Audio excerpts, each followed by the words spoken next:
கர்த்தர் நம்ம கூட இருந்தால் நாம் அவர்களை எளிதாய் ஜெயித்து விடலாம். கர்த்தரை நாம் விட்டு விட்டால் மற்றவங்க நம்ம எளிதாய் நாம் ஜெயித்து விடுவார்கள். ஆகையினால் நாம் கர்த்தரை உறுதியாய் பிடித்து கொள்வோம். ஆமாம், கர்த்தரை நம்புவோம், தீர்க்கதரிசிகளை நம்புவோம், அவருடைய வார்த்தைக்கு கீழ்ப்படிவோம், மறுப்பு தெரிவிக்காமல் இருப்போம், சொன்னதை சொன்னபடி செய்ய முற்றிலுமாய் ஒப்பு கொடுப்போம்.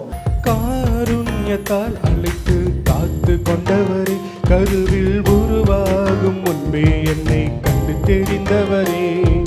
காருண்யத்தால் அழைத்து காத்து கொண்டவரே, கருவில் உருவாகும் முன்பே என்னை கண்டு தெரிந்தவரே. ரத்தத்தால் கழுவி கழுவி சுத்திகரித்தவரே, கத்தருமக்காக என்னை பிரித்தெடுத்தவரே. ரத்தத்தால் கழுவி கழுவி சுத்திகரித்தவரே, கத்தருமக்காக என்னை பிரித்தெடுத்தவரே. உங்க கிருபை எனக்கு போதும், புது பலனை எனக்கு தாரும். உங்க கிருபை எனக்கு போதும், புது பலனை எனக்கு தாரும். உங்க கிருபை எனக்கு போதும், புது பலனை எனக்கு தாரும். உங்க கிருபை எனக்கு தாரும். இயேசு அப்பாவுக்கு கிருபம் மட்டும் என்னோடு இருந்ததாலே இந்த உலகமே என்னை எதிர்த்தாலும் அழிந்து போகல நானே. இயேசு அப்பாவுக்கு கிருபம் மட்டும் என்னோடு இருந்ததாலே இந்த உலகமே என்னை எதிர்த்தாலும் அழிந்து போகல நானே. என் பலவீன நாளிலும் உம்மை நம்பி நடந்ததனாலே, என் பலவீன நாளிலும் உம்மை நம்பி நடந்ததனாலே, என் பாதம் கல்லில் இடராமல் தூக்கி சுமப்பவர் நீரே. என் பாதம் கல்லில் இடராமல் தூக்கி சுமப்பவர் நீரே. உங்க கிருபை எனக்கு போதும், புது பலனை எனக்கு தாரும். உங்க கிருபை எனக்கு போதும், புது பலனை எனக்கு தாரும். கிருபை எனக்கு போதும், புது பலனை எனக்கு தாரும். கிருபை எனக்கு போதும், புது பலனை எனக்கு தாரும்.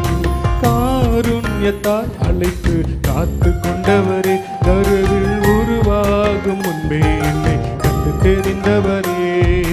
கர்த்தருடைய பரிசுத்த நாமத்திற்கு மகிமை உண்டாவதாக. நியாயாதிபதிகளின் புஸ்தகம் 4ஆம் அதிகாரம். ஏகூத் மரணம் அடைந்த பின்பு, இந்த ஏகூத்துங்கிறவன் இடதுகை பழக்கம் உள்ளவன் சொன்னேன். அவன் ஒரு எதிரியை அவன் அங்கே கொன்று போட்டான் அப்படிங்கிறத பார்க்குறோம். அவனுடைய அதை குறித்து நீங்கள் முந்தின அத்தியாயத்தில் 3ஆம் அதிகாரத்தில் பார்த்தீங்கன்னா நம்ம வாசிக்கிறோம். 3ஆம் அதிகாரம் கடைசியில் வரும்போது எக்லோன் என்னும் மோவாபின் ராஜா, அந்த எக்லோன் ராஜாவை அவன் கொன்று போட்டு அவங்கள ஒரு விடுதலையை, ஒரு ரட்சிப்பை கட்டளையிட்டான். நடந்தது ரொம்ப ஆசீர்வாதமாக இருந்தாங்க. ஒரு கொஞ்ச காலம் அவங்க நல்லாவே இருந்தாங்க. ஆனால் மறுபடியும் அவங்க கர்த்தரின் பார்வைக்கு பொல்லாப்பானதை செய்தார். மறுபடியும் பொல்லாப்பானதை செய்தார். அது இவ்வளோ பெரிய ஒரு விஷயம்னு பாருங்கள். ரொம்ப நமக்கு அது ஒரு வருத்தமான ஒரு செய்தி. ஜனங்கள் நடுவில் காணப்பட்டு தான் அந்த மறுபடி அவருடைய வாழ்க்கையில் காணப்படுகிற அந்த விஷயந்தான் நமக்கு ரொம்ப வருத்தத்தை கொடுக்கக்கூடிய ஒரு சம்பவமாக இருக்குது. மறுபடியும் அவர்கள் திரும்ப பாவம் செய்தார்கள் என்று வருகிறத பார்க்குறோம். அந்த 3ஆம் அதிகாரத்தில் பார்க்குறோம். சம்கார் வந்துட்டான். இந்த ஏகூத்துக்கு அப்புறம் சம்கார் வந்தான். சம்காருக்கு அப்புறம் ஏகூத்து வந்தான். ஏகூத்து மறித்து போனால் நல்லா இருந்தாங்க, கெட்டு போயிட்டாங்க. அதனால் ஆண்டவர் என்ன செய்தாரா, ஆத்சோரில் ஆளுகிற யாபின் என்னும் ஒரு கானாண்டிய ராஜா கையில் விற்று போட்டார். அப்போ அவங்களுக்கு என்ன இருந்துச்சா, அவங்க விற்று போட்டாங்க. 900 இருப்புறாக தான் இருந்துச்சான். அவங்க 20 வருஷம் கொடுமையாய் ஒடுக்கினாங்களாம். 20 வருஷம். முதல்ல 8 வருஷம், அப்புறம் 18 வருஷம், இப்போ 20 வருஷம். அப்போது நம்ம ஒரு இடத்துல விடுதலை ஆகிறோங்கிறது ஒரு பக்கம் இருந்தாலும் நாளுக்கு நாள் அதனுடையதான அந்த விளைவினுடையதான அகோரம் கூடிக்கிட்டே போகுது. முதல்ல 8 வருஷம் கஷ்டப்பட்டாங்க, அப்புறம் 18 வருஷம் கஷ்டப்பட்டாங்க, இப்போ 20 வருஷம் கஷ்டப்படுறாங்க. அப்போ ஆண்டவர் இந்த நாட்களில் அந்த ஒரு வார்த்தை, இஸ்ரவேல் புத்திரர் கர்த்தரை நோக்கி முறையிட்டார். அப்போ தான் புத்தி 20 வருஷம் கழிச்சு தான் புத்தி வந்துச்சு. முதல்ல 8 வருஷம் கழித்து புத்தி வந்துச்சு, ரெண்டாவது 18 வருஷம் கழித்து புத்தி வந்துச்சு, இப்போ 20 வருஷம் கழித்து புத்தி வந்திருக்கு. அப்போ கர்த்தரை நோக்கி முறையிடுறாங்க. ஆண்டவரே எங்களை மன்னியும், நாங்கள் தப்பு பண்ணிட்டோம், நம்ம விட்டுட்டோம், நாங்கள் மறுபடியும் இடத்துல வர்றோம், எங்களுக்கு உதவி செய்யுங்கப்பா அப்படின்னு. அந்த காலத்தில் தான் லபிதோத்தின் மனைவியாகி தெபோராள்னா தேனியின்னு அர்த்தம். நல்ல சுறுசுறுப்பானவள். அவள் ஒரு தீர்க்க தரிசனம் சொல்லிட்டு இருந்திருக்காள். அப்போ ஆண்டவர் தீர்க்கதரிசியானவர்களை, தீர்க்க தரிசனம் சொல்லுகிற ஆண்களையும் பெண்களையும், ஆமாம், பரிசுத்தவான்களையும் பரிசுத்த வாட்டிகளையும் ஆண்டு எழுப்ப ஆரம்பிக்கிறார். இவங்க இஸ்ரவேலை நியாயம் விசாரிக்கிறாங்க. ஆனாலும் அவங்க அடிமைத்தனத்தில் இருக்கிறாங்க. அப்போ அவள் எப்ராஹிம் மலை தேசமாகிய ராமாவுக்கும் பெத்தேலுக்கும் நடுவே இருக்கிற தெபோராளின் பேரிச்ச மரத்தின் கீழே குடியிருக்காள். இவள் பேரும் தெபோராள். இவள் குடியிருந்த இடமும் ஏற்கனவே ஒரு தெபோராள் என்றதான ஒரு தாதி பெண் மரித்து அடக்கம் பண்ணப்பட்ட அந்த இடத்துல அவள் இருக்கிறாள். ஒரு வரலாற்று சிறப்புமிக்க இடத்துலேருந்து அவள் தன் நியாய விசாரணை செய்து கொண்டிருக்கிறத பார்க்க. அப்புறம் நப்தலியில் இருக்கிற கேதேஸ் இருக்கிற அபினோகாமின் குமாரன் பாராக்க வரவழைக்கிறாங்க. நீ நப்தலி புத்திரர்களும் செபுலோன் புத்திரர்களையும் 10,000 பேரை, ஒரு 10,000 பேரை கூட்டிகிட்டு தாபோர் மலைக்கு போ. நான் யாபீனின் சேனாபதியாகிய சிசராவையும் அவன் ரதங்களையும் அவன் சேனையும் கீசோன் பள்ளத்தாக்குக்கு உன்னிடத்துக்கு வர இழுத்து கொண்டு வருவேன். சில நேரங்களில் கேட்பீங்க, பாஸ்டர் நாங்கள் சும்மா தானே இருந்தோம், ஏன் எங்களுக்கு விரோதமாக இந்த மாதிரியெல்லாம் பிரச்சனைகள் வருதே? நீ ஜெயிக்கும்படிக்கு கர்த்தர் அவைகளை வரவழைத்தார். வர இழுத்து கொண்டு வருவேன்னு சொல்கிறார். வந்து உன் கையில் ஒப்பு கொடுப்பேன்னு கர்த்தர் சொல்கிறார். சொல்லிட்டு சொல்கிறார், கர்த்தர் இஸ்ரவேலின் தேவனாய் கர்த்தர் எப்படி கட்டளையிட்டிருக்கிறாரா, இதை ஆண்டவரே கட்டளையிட்டிருக்கிறாரு, உன் கையில் ஒப்பு கொடுப்பாரு, வா தைரியமாக 10,000 பேரை கூட்டிகிட்டு வா அப்படிங்கிறார். யார்? நெப்தலியிலேருந்தும் செபுலோன்லேருந்தும் கூட்டுவான். ஏன்னா அவங்க 2 பேரும் பக்கம் பக்கமாக இருக்கிறாங்க. 2 பேரும் வாங்கன்ட்டாங்க. அதற்கு அவள், நான் உன்னோட அப்பா சொல்கிறான், அப்பா அந்த பாராக் அவன் நப்தலி கோத்திரத்தை சார்ந்தவனாக இருப்பான். அவன் என்ன சொல்கிறாங்கன்னா, நீங்கள் என்னோட கூட வந்தால் நான் போகிறேன், நீங்கள் வரலன்னா போகலை. இது 2 அதை பாசிட்டிவாகவும் நம்ம அதை விளங்கி கொள்ளலாம், அதை நெகட்டிவாகவும் விளங்கிக்கலாம். பாசிட்டிவாக விளங்கி கொள்கிறதா இருந்தால், நீங்கள் எப்படி எனக்கு ஒரு தீர்க்கதரிசியினுடைய உதவி தேவைன்னு. இன்னொன்று, நமக்கு ஒரு வேலையை செய்யும்படி சொன்னால் அந்த வேலையை நாம் செய்ய வேண்டும். நமக்கு நேரம் வந்ததான அந்த வேலையை தட்டி கழிக்கக்கூடாது, அதை நீங்கள் செய்ய வேண்டும். சரி, உதவி தேவை. அப்போ அதே தான் எங்கே மோசையும் அதை தான் செஞ்சான். ஆண்டவர் மோசையை கூப்பிட்டாரு, எனக்கு இன்னொரு ஆள் தேவைன்னாரு, ஆண்டவர் ஆரோனை கொடுத்தாரு. இங்கே பாராக் கேட்குறாரு, ஆமாம் சரி நான் வர்றேன். ஆனால் தீர்க்கதரிசி வர்றாரு. ஆனால் அவர் சொல்லிட்டாரு, அந்த அம்மா சொல்லிடுச்சு நான் வர்றேன், ஆனால் வெற்றியினுடையதான மேன்மை உனக்கு இல்லைப்பா, அது ஒரு பெண்மணி கையில் தான் இருக்குது, ஒரு ஸ்திரீயின் கையில் தான் நான் சிஸ்டராக ஒப்பு கொடுப்பேன். அவன் சொன்னால் யார் கையில் ஒப்பு கொடுத்தாலும் பரவாயில்ல, எனக்கு வெற்றி கிடைச்சா போதும். அல்லேலூயா. அதுக்கு ஒரு பாசிட்டிவான விஷயத்தையும் சொல்லலாம். அதில் இன்னொரு காரியத்தை பார்க்கலாம். நமக்கு நேராக வந்தது, அது கர்த்தர் கட்டளையிட்டார்னு சொல்லும்போது நாம் எழும்பி போக வேண்டியதும் அவசியமும் நமக்கு இருக்குது. சரி, அது மாதிரி பாராக் போய் ஆமாம். அப்போ அந்த அம்மாவும் பாராக்கோடைய அந்த அம்மாவும் போச்சு. செபுலோன் மனுஷரையும் நப்தலி மனுஷரையும் கேதேஸ்க்கு வர வைக்கிறான். அங்கே ஒரு கேதேஸ் இருக்குது மேலே.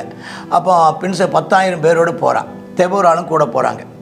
அப்போ கேனியனான எபேர் என்பவன் மோசையின் மாமனாகிய ஓபாவின் புத்தராக இருக்கிற கேனியரை விட்டு பிரிந்து கேதேசின் கிட்ட இருக்கிற சானாயும் என்ற கர்வாலி மரங்கள் அருகே தன் கூடாரத்தை போட்டிருந்தான். அங்கே ஒரு குரூப்பு மோசையினுடைய மாமா அவங்களுடைய வகையராக்கள் அங்கே கொஞ்சம் பேர் குடியிருக்கிறாங்க. ஆனால் அவங்க மற்ற கேனியரை விட்டு பிரிஞ்சு வந்தவங்க. இப்போ 12ஆம் வசனத்தை போகிறான். அபினோகாமின் குமாரன் பாராக் தாபோர் மலையில் ஏறி போகிறான். சிசராவுக்கு அறிவிக்கப்படுறான். மேலே போகிறான், மலைக்கு மேலே போகிறான்னு தெரியுது. இவன் என்ன செஞ்சிட்டான்னா, சிசரா மேலே போனவொன்னு நீ கீழே வந்து தானே ஆகணும், அவனை நம்ம ஜெயிச்சிட்டோன்னு சொல்லிட்டு அவன் சிசரா ஒரு 900 எருப்பு ரதங்கள், 1000க்கு 100 கம்மியாக தன்னுடைய எல்லா ரதங்களையும், தன்னுடைய எல்லா ஜனங்களையும் புறஜாதியின் பட்டணமாகிய ஆரோசேத்து கீசோன் எல்லாத்தையும் அங்கேருந்து அழைத்து ஆரோசேத்துலேருந்து கீசாங்கிற பள்ளத்தாக்கில் வரவழைக்கிறான். கீசோன் அப்படிங்கிற பள்ளத்தாக்கில் நிறைஞ்சு நிற்கிறாங்க. அப்போது தெபோரால் மலைக்கு மேலே சொல்கிறான், பாராக்கு எழுந்து போ, கர்த்தர் சிஸ்ராவின் கையில் ஒப்பு கொடுக்கும் நாள் இதுவே, கர்த்தர் உனக்கு முன்பாக புறப்படவில்லையா, உனக்கு முன்பாக புறப்பட்டுட்டாரு அப்படின்னு சொல்ல. அப்போ பாராக்கும் பின்னாலே 10,000 பேரும் தாபோர் மலையிலேருந்து இறங்குறாங்க. கர்த்தர் சிசராவையும் எல்லா ரதங்களையும் அந்த சேனைக்கு முன்பதாக, எந்த சேனை? 10,000 பேர் கொண்ட சேனைக்கு முன்பதாக இந்த பெரிய சேனையை கர்த்தர் கலங்கடிக்கிறார். அவங்க கலங்கடித்தாரா, ஆண்டவர் அவங்களை கலங்கடித்தார். பட்டய கருக்கினாலே அவங்க நினச்சிதாங்களா, அநேகர் கொல்லப்பட்டாங்க.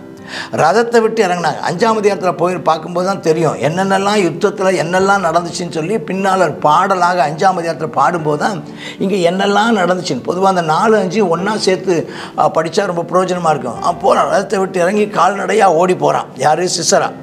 அப்படி அவன் போகும்போது ஓடி போகும்போது ஆமாம் என்ன ஆச்சுன்னா மற்ற சேனையெல்லாம் பட்டயக்கருக்கெலாம் விழுந்துச்சு. ஒருத்தர் கூட மீதியாக இருக்கல. இவன் ஒருத்தர் மாத்திரம் கால்நடையாக ஓடி போகிறான்.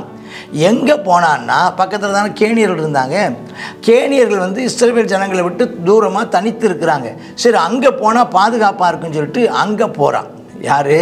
அங்கே போகிறான். அந்த டைமில் இந்த யாபின்கிற ராஜாவுக்கும் ஏபேரின் வீட்டுக்கும் சமாதானம் உண்டாயிருந்துச்சு.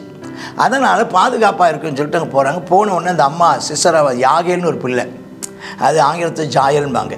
அந்த யாகேல் என்றால் வரை ஆடு. ஆமாம், வரை ஆடுன்னு அர்த்தம். அதனால் நினச்சிக்கிறா ரொம்ப புத்தி உள்ளவள். அந்த புத்தி உள்ளே வாங்கன்னு சொல்லி சேர்த்துட்டு பயப்படாதீங்கன்னு சொல்லிவிட்டு அவன் சமக்காலத்தில் மூடி படுத்துக்கோ நான் யாருன்ட்டு. அவன் கேட்குறான், எனக்கு குடிக்கிறதுக்கு ரொம்ப தாகமாக இருக்குது, எனக்கு தண்ணி தாங்கன்னு கேட்குறான். அப்போ இந்த அம்மா சொல்லுது, ஆமாம், அப்போ பால் துருத்தியை திறந்து குடிக்க கொடுத்தார். பால் துருத்திங்கிறாங்க. அது அதில் இன்னொரு அர்த்தம் மோர் அப்படின்னு சொல்கிற வார்த்தையும் இருக்குது. எப்படியோ கொடுத்து என்ன செஞ்சிட்டா, அதை அவனை மூடி போட்டான். அப்பொழுது அவன், நீ கூடார வாசல் என்று யாராவது ஒரு வந்து யாராவது இருக்கிறாங்களான்னு கேட்டால் இல்லைன்னு சொல்லு அப்படின்னு சொல்லிட்டு.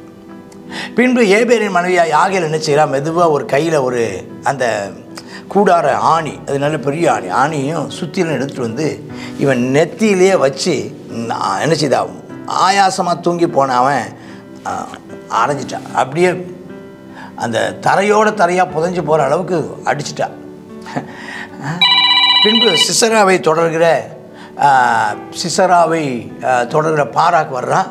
யாகேல் வெளியே வந்து, வாங்க நீங்கள் தேடின ஆள் இருக்குதுன்னு பார்த்தா அவன் செத்து கிடக்கிறான். அப்போது எப்படி தெபோராள் அம்மாட்ட சொன்ன மாதிரியே யார் கையினால் சிசரா செத்து போனால், ஒரு பெண்மணியுடைய கையினால் செத்து போனால், கர்த்தர் அவங்களுக்கு மேலே அற்புதத்தை செய்து 24ஆம் ஆண்டவர் 2 வார்த்தை, தேவன் கானானியரை ராஜாவாகிய கானான் ராஜா யாபீனை இஸ்ரவேல் புத்திரமாக தாழ்த்தினார். இஸ்ரவேல் புத்திரரின் கை என்ன செய்யப்பட்டுதான் அவன் மேல் அவனை யாபீனை நிர்மூலமாக மட்டும் அவனை பலத்து கொண்டே இருந்தது. கர்த்தர் நம்ம கூட இருந்தால் நாம் அவர்களை எளிதாய் ஜெயித்து விடலாம். கர்த்தரை நாம் விட்டு விட்டால் மற்றவங்க நம்ம எளிதாய் நாம் ஜெயித்து விடுவார்கள். ஆகையினால் நாம் கர்த்தரை உறுதியாய் பிடித்து கொள்வோம். ஆமாம், கர்த்தரை நம்புவோம், தீர்க்கதரிசிகளை நம்புவோம், அவருடைய வார்த்தைக்கு கீழ்ப்படிவோம், மறுப்பு தெரிவிக்காமல் இருப்போம், சொன்னதை சொன்னபடி செய்ய முற்றிலுமாய் ஒப்பு கொடுப்போம், பயப்படாமல் செயல்படுவோம். கர்த்தர் நமக்காக யுத்தம் பண்ணுவார், நமக்கு வெற்றியை தருவார். கர்த்தர் உங்களை ஆசீர்வதிப்பாராக. ஆமேன், ஆமேன். God bless you. கர்த்தருடைய பரிசுத்த நாமம் மகிமைப்படுவதாக. நியாயாதிபதிகள் புத்தகத்தில் 4வது அதிகாரத்தை பார்க்குறோம். இந்த 4வது அதிகாரத்தில் தெபோராள் உடையதான நியாயம் விசாரித்தால், தெபோராள் ஒரு நியாயாதிபதியாக இருந்தால், ஒரு தீர்க்கதரிசியாக இருந்தால். அவள் வந்து ஏபேருடையதான மனைவியாக இருந்தாள். ஒரு பெண் எவ்வாறு இந்த தேசத்தை நடத்தி சென்றாள் அப்படிங்கிறதுக்கு இன்றைக்கு நம்ம நிறைய பேர் என்னால் முடியாது, என்னால் செய்ய முடியாதுன்னு சொல்லி நம்ம என்ன செய்கிறோம், அநேக நேரத்தில் நம்ம சொல்லி கொண்டிருக்கிறோம். ஆனால் இன்றைக்கி என்ன செய்யலாம், அந்த காலத்திலே அவ்வளோ தைரியமாக செய்திருக்கிறாங்க. இன்றைக்கு நம்ம என்ன செய்வோம், ஒரு தீர்க்கதரிசியாக எழும்ப, தேவனுக்கு ஊழியம் செய்ய, நம்ம ஒரு குடும்ப ஸ்திரீயாக இருந்தாலும் தேவனுடைய நாமத்தை மகிமைப்படுத்த, சமுதாய பணியை ஆற்ற, சமுதாயத்தில் நம்ம நிறைய காரியங்களை செயல்படுத்த கர்த்தர் நமக்கு அனுக்கிரகம் செய்தருள்வாராக. அது மாத்திரம் இல்லை, அதில் என்ன செய்கிறாங்க, பாராக் சொல்கிறான், நீ வரலைன்னா நான் போக மாட்டேன். அப்போது இது ஒரு பெண்ணுக்கு தான் என்ன செய்ய இந்த வெற்றி போய் சேரும்.